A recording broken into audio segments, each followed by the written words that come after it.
It is Monday. You know what that means. We are recapping the game of LSU versus Clemson. As we mentioned earlier, I know everyone's very excited. I'm very excited that we were able to pull off this game and get that monkey off of our back. The 1,000-pound gorilla is off of our back, that we can win a week one game, that you can go into a hostile environment and win a big week one matchup. You know, I don't find things coincidence, by the way. I don't find things to be ironic. The last season that you won an opening week game was when you would end your season playing Clemson. I find things a little bit of a coincidence. The last season you did it, well, the last team that team played was Clemson. Guys, let's start off with here in this recap. I think it's going to be missed from, and I haven't really felt this from a national perspective, but I want to touch on this a little bit here. I don't think people understand truly what LSU did in going in there and beating Clemson. Guys, as someone who's on this beat every day, who's someone who covers everything around here, I felt going into this game that the pressure that LSU had, some that they generated on their own, as Briankelly even mentioned in the postgame, there were some things that we did and the pressure that we put on ourselves and some of the things that we said, that going into Clemson and coming away with the win, everyone feels like that there's a sigh of relief. Now, you got a lot more games that you need to play. You got 11 more of these for sure that you got to just continue to go take it to people. But the amount of pressure that you overcame, guys, cannot be missed. The level of maturity that you saw from this team is not missed upon me. How I felt like at every single level that there were moments and times that I could say and look on film and say, man, that's just a really, really good play. That's what national championship level teams, and yes, I said that, do. Some of the pass protections that you got from Josh Thompson coming off of a block, going over and making a big pickup where Garrett can step up in the pocket and hit a deep in route to Aaron Anderson for a first down that, guys, ultimately would lead you to points. Not a lot of times you had that a season ago that was effective enough. The overall pressure and maturity level that your team showed, and feeling like during the entire game that they never were really overwhelmed, right? Like I never really felt like, now there was panic from us as fans, like, hey, man, you don't go score here. I never really felt like that they ever panicked. They had a game plan. They went in there with a game plan to execute that game plan because they knew that they would win if they executed it from start to finish. There was a game plan that LSU utilized in getting into recapping the game that is completely evident to me. Because you got the ball first. Kickoff happens, you get a touchback, you run the ball, you get a 25-yard run by Caden Durham, then you can't really get anything going after that. Because you ran the ball at midfield on 3rd and 11, when last year you're just trying to throw the ball all over the place because you know that you need to get points quickly. Instead, in the first overall possession, you wind up running the ball on 3rd and 11 and punting it away. It is very evident to me, that LSU went into this game and said to themselves, we have a really good defense, and with that really good defense, we're going to dominate from start to finish. There was never a feeling in time or place or situation where I felt like when you watch that team that they ever felt overwhelmed. And Briankelly has got to get a lot of credit. Guys, the last 2 years when you have been in situations like you were in week one, you try to overcompensate and overdo things. We haven't seen Briankelly since 2022 just say, you know what, man? All right, we're going to run it on 3rd down. We're going to punt the football because we know that we got some guys on defense that can execute and that we're going to win this game on defense. The game plan to me, from an offensive standpoint and defensive standpoint, even if you agree, disagree, don't like it, love it, wherever you stand on it, the bottom line is that Brian Kelly knew that he had a really good team defensively. Because how many times did you get conservative on third downs and punt the ball away and say, listen, man, sounds good. We're going to play some field position because we know our defense is really stinking good. Guys, they did that. It felt like one of your old school games under Les, to be honest with you. We are really good. We have a lot of athletes on defense. We're not going to give you the opportunity to seize momentum and seize this game. And what's crazy is you were down for a lot of it in the beginning. You had to come back from behind, and you never felt overwhelmed. Guys, that's the same thing that happened to you in 2022 in a lot of extents. You were down early to Ole Miss. You were down early to Auburn. You were in a dogfight versus Alabama, and you led throughout that game, but they ultimately wind up coming back and getting to overtime. Never felt overwhelmed. Brian Kelly was in his element. He was in his bag. I know we're going to win it because I got a defense that can make stops. And guys, when you can have that level of play defensively and you can game plan like that, it's a very good thing to have. I still think that you're going to see some really good teams. You have 6 other teams that can really do some special things against you.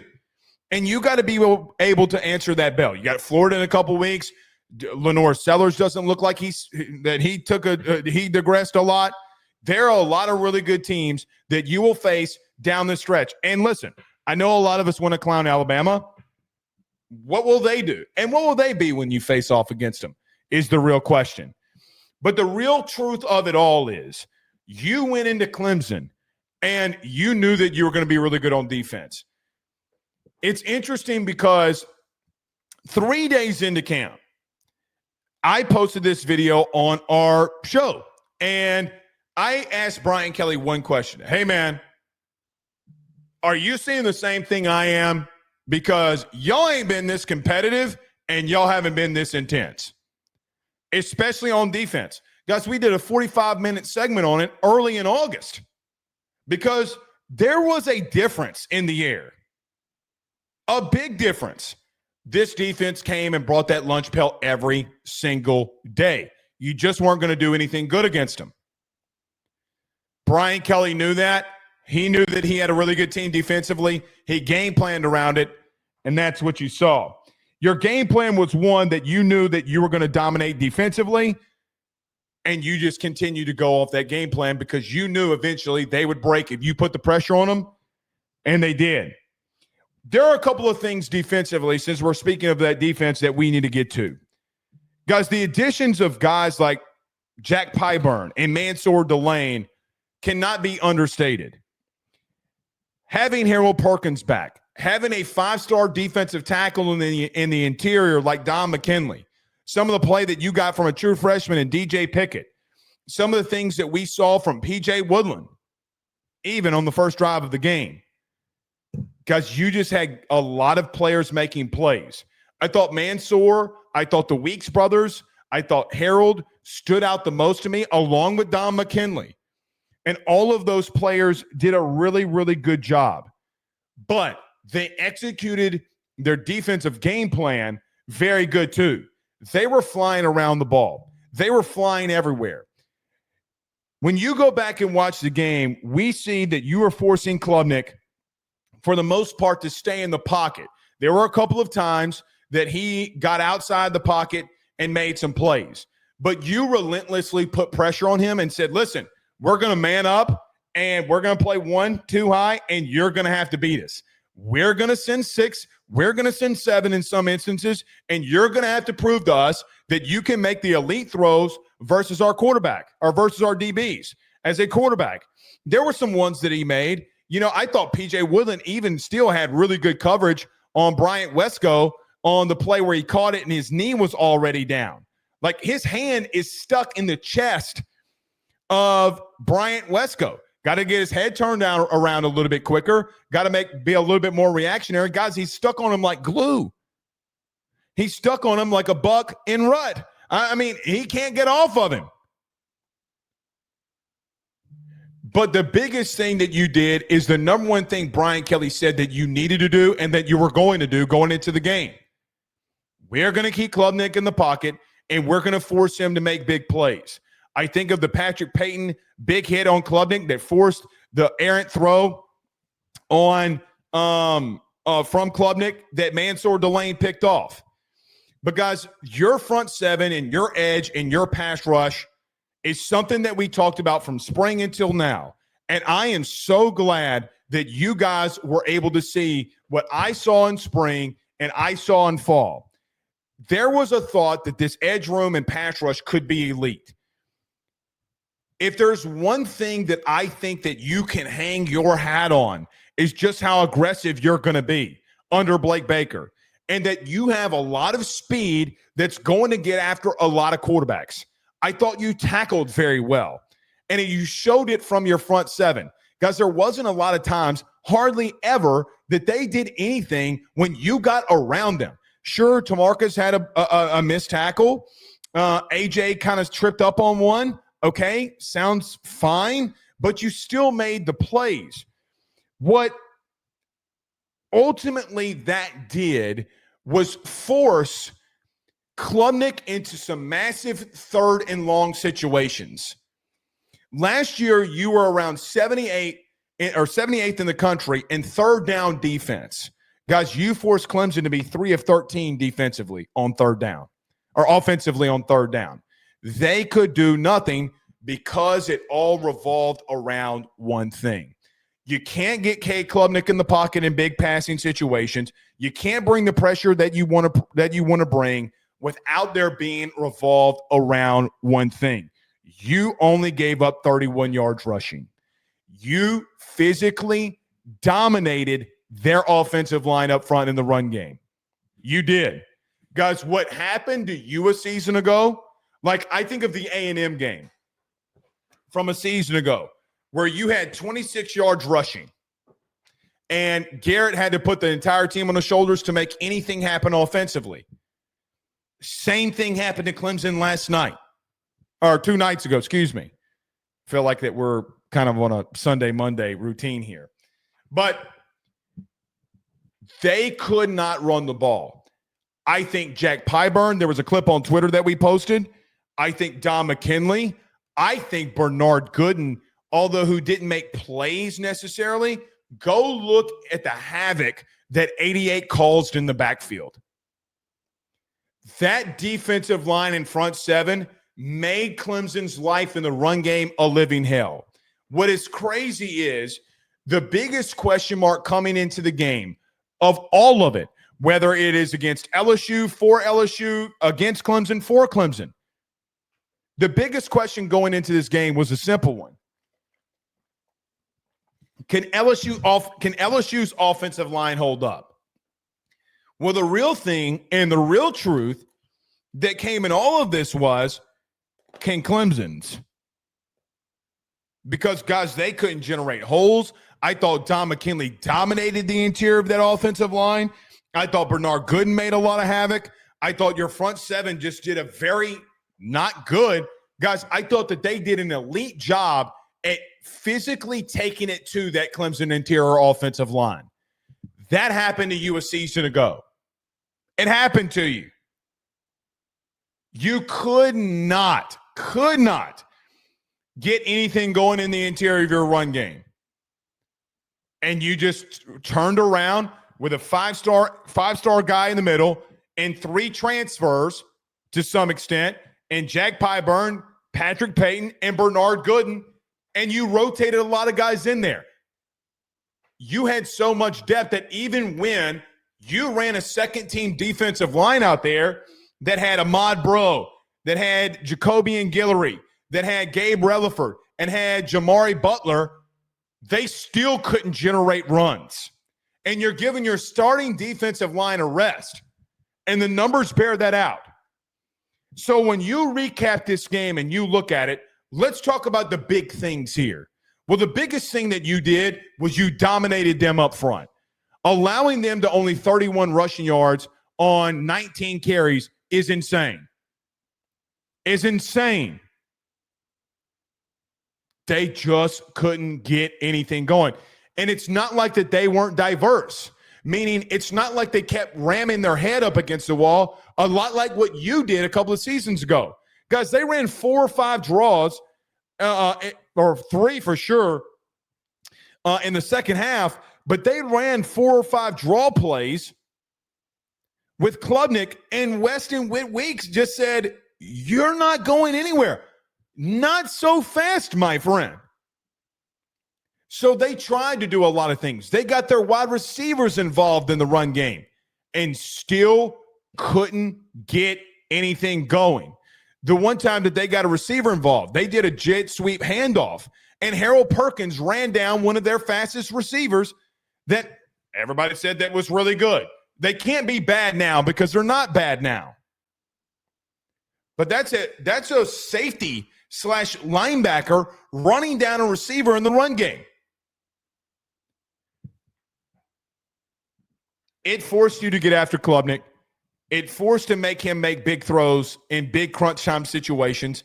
Jack Pyburn's physicality and Gabe Relaford's physicality and Patrick Payton and this interior defensive line that created a lot of havoc.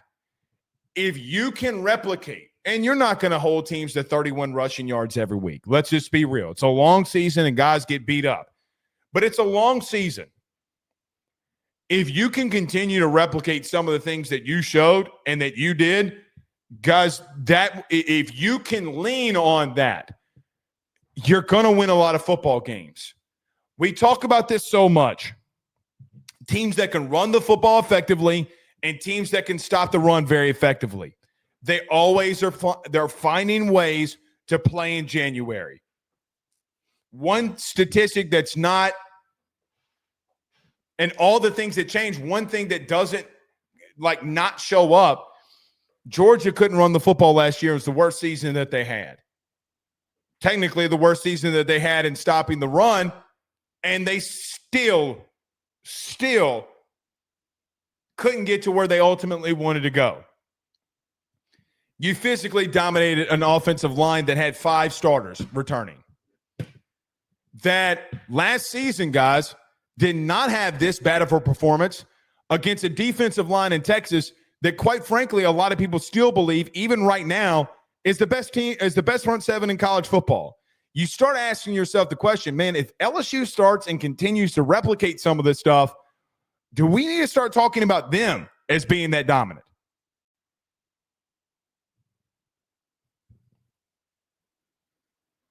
That will be the ultimate question. But defensively, man, you dominated the run game. I thought you were really freaking good in coverage.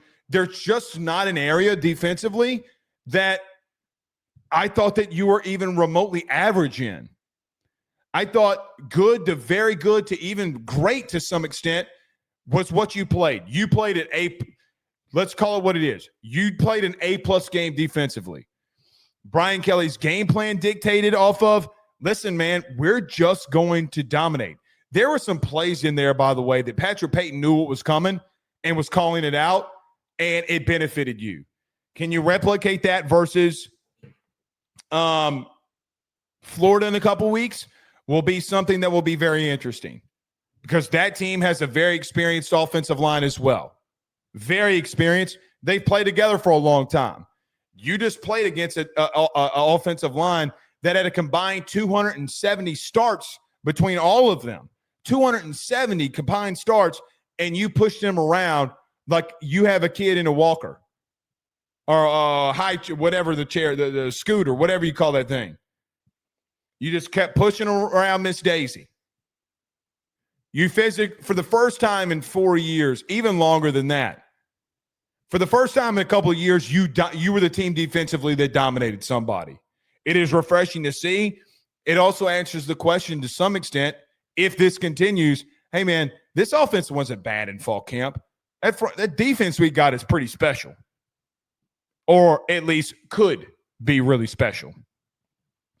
So a lot of players stood up. I thought Harold Perkins, Mansoor Delane, Jack Pyburn, the Weeks brothers. I thought P.J. Woodland played.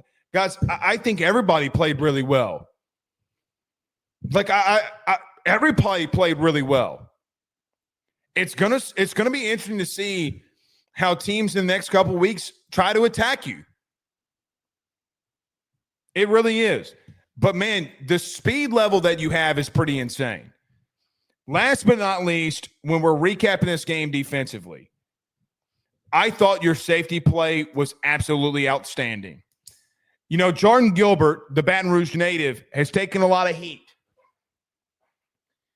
And in taking a lot of that heat, guys, when A.J. Halsey went out and couldn't play in the first half, I thought Jordan Gilbert made some really freaking good plays.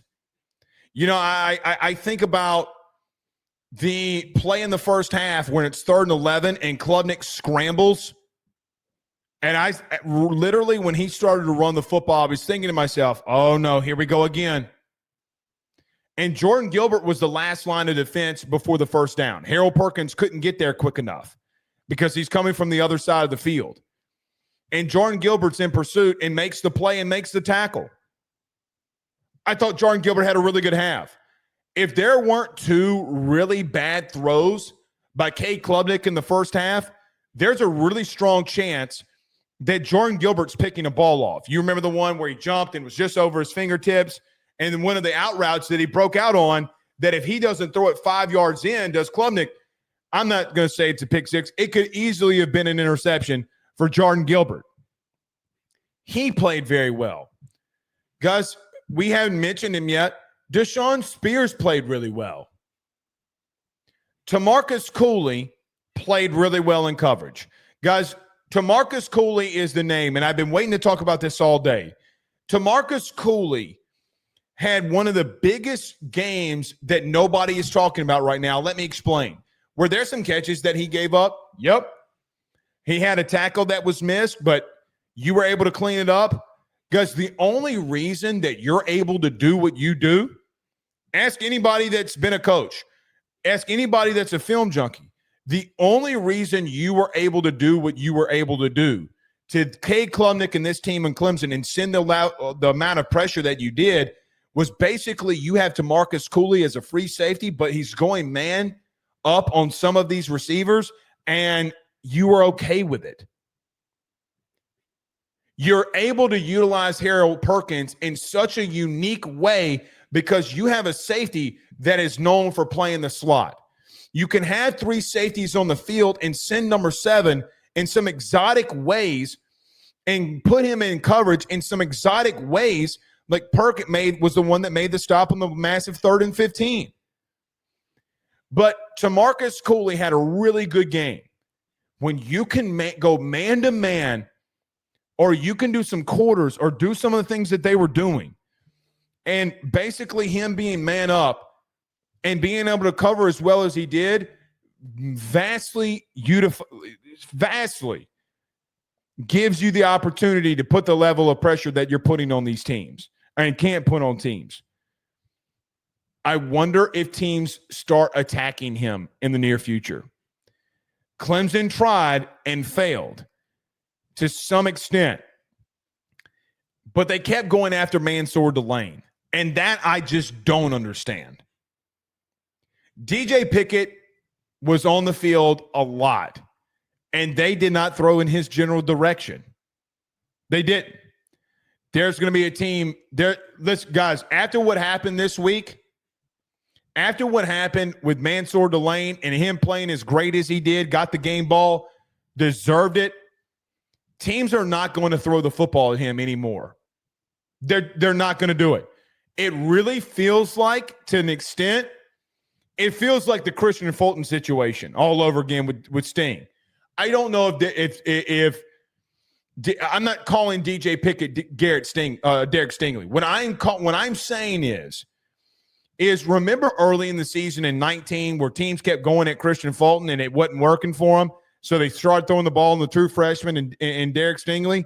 That's going to start happening to DJ Pickett.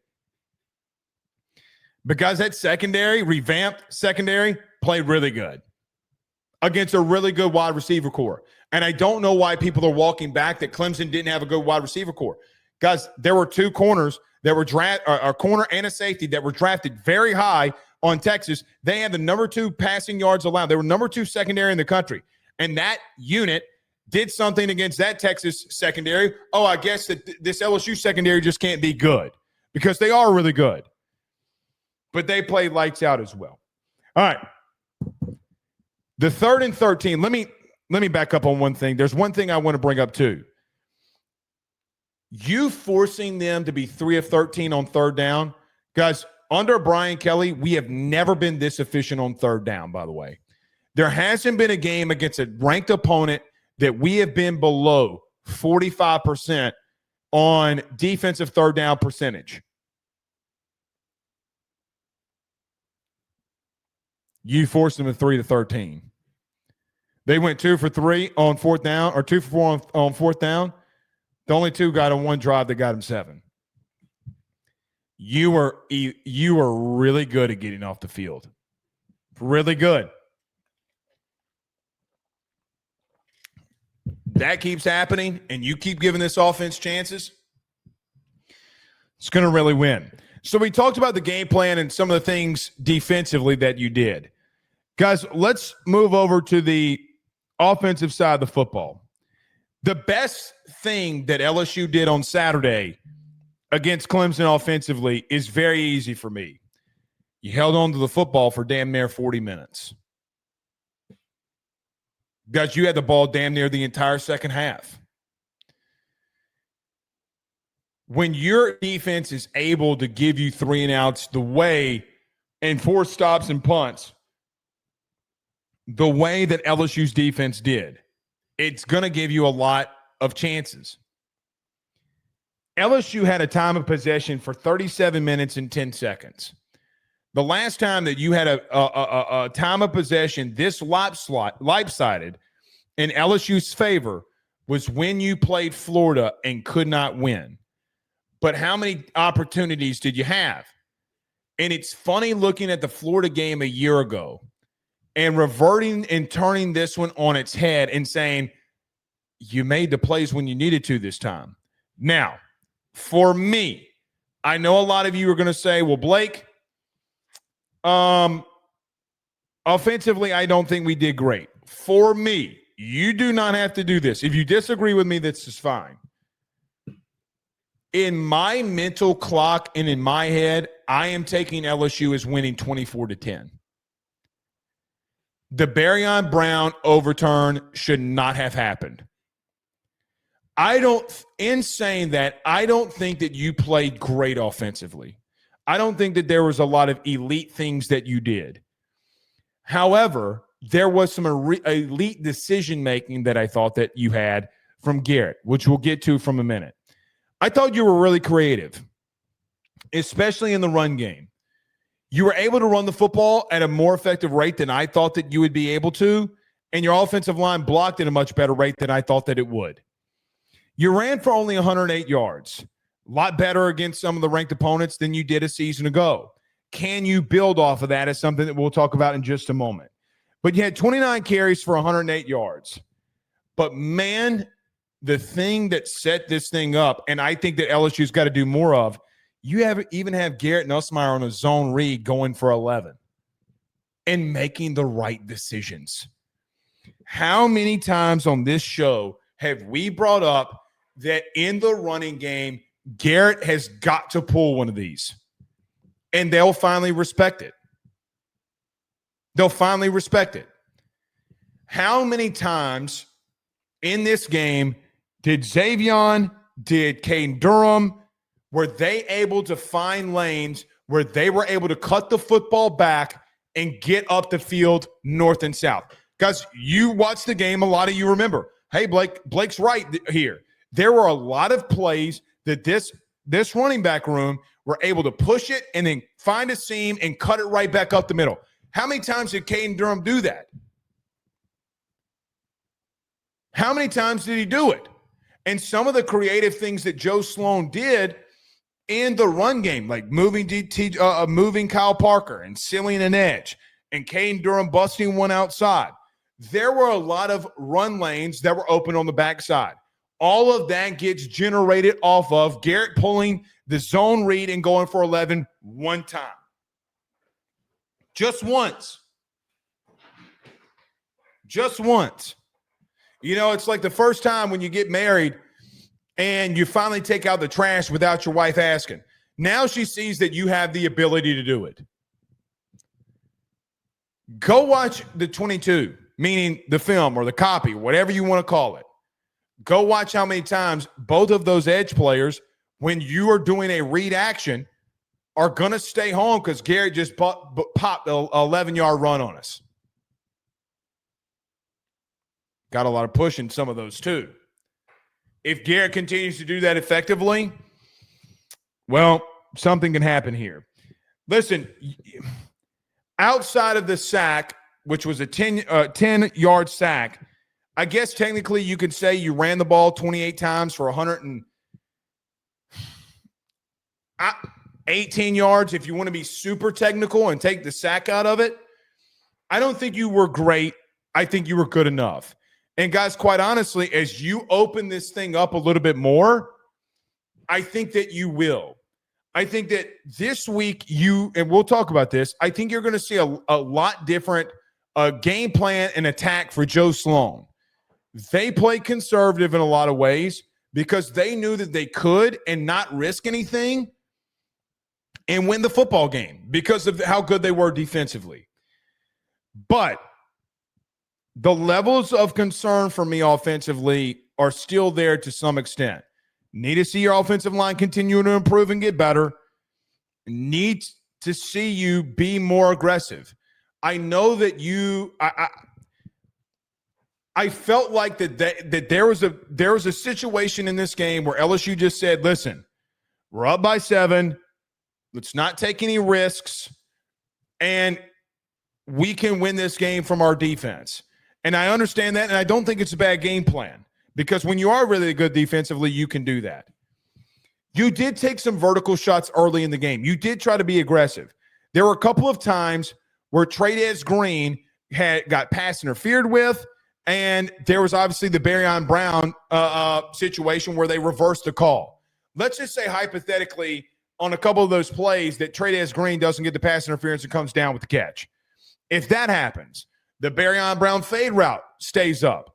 I don't know if we're sitting here and saying that, man, they weren't as explosive, but they played it really conservative. Guys, they ran 4 straight plays out of a diamond formation with Jawan Johnson and threw him a screen. 3 of them consecutively.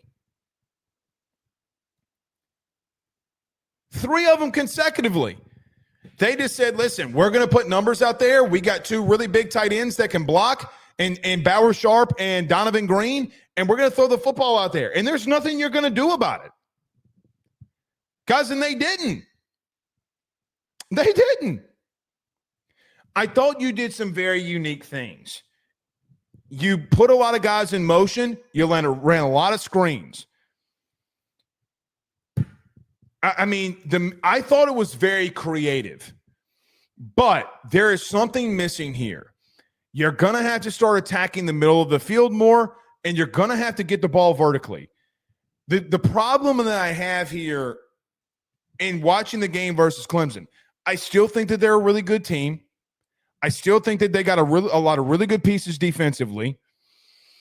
But I just don't think that you were aggressive enough. What does it look like when you take when you take some of the restrictions off, like this week, and you really open it up? You're going to have to find some receivers that will step up besides Aaron Anderson and Baryon Brown. Because if they don't, I don't think Chris had a good game at all, and you did not remotely go in the general direction of Nick Anderson. I felt like Nick Anderson was a little bit more of a decoy at times than anything. You're going to have to throw him the football too. But getting a big body receiver like Anderson, throw him a couple of hitch routes and see what happens. If they're going to play that far off of you, you're going to have to attack the ball down the field. In reference to the just overall game, I guess that's I actually talked about one of the things that we should correct. Maybe I should have just saved it for that. I will just say this. I thought you played really good offensively. I thought you ran the ball effectively. There were a lot of creativity things used in the run game. I think it comes down to one thing for me for this offense. I thought Garrett played very mature. I thought he did everything inside the offense. He didn't get overwhelmed. He knew that he had a good team or good players on the other side of the ball, and he just did what he needed to do. I thought there were a lot of times they got you a lot of protections, and I think the biggest thing that he did was telling Trey'Dez Green and Caden Durham to go and check and get a check in Pascal on TJ Parker when DJ Chester came in at left tackle. The crazy thing is he hit check downs for first downs. On 3rd and 10, he hit Barryon Brown, and Barryon made a play, just doing everything that he needed to do. If and when this offense, quote unquote, opens up, things can take off. I will just remind everybody of this. I don't think that Clemson had the same level of defense as the 2023 Florida State. But guys, Jaden Daniels and them only scored 24 on that team. And that might have been one of the better offenses that we've ever seen. I still characterize you as scoring 24. Personally. Like, to me, the score is 24-10. Legitimately. Like, maybe we look at it. Well, Blake, the real score is 17-10. They called it back. Sounds good. I look at something like that when it's that bogus of a call. Nah, I'm not going to do that. I'm not going to do that. It was one of the worst blown calls we've ever seen. They played it conservative because they knew they were good on defense. I thought, for what it's worth, Brian Kelly kind of told Joe Sloan to pump the brakes a little. Be a little bit more conservative on this. So we'll see. We'll see. All in all, I thought Garrett just led you to the direction and thing that you needed to be. Let's not do too much, and we're going to beat this team because we're good enough. And we will progress this thing offensively, and you did.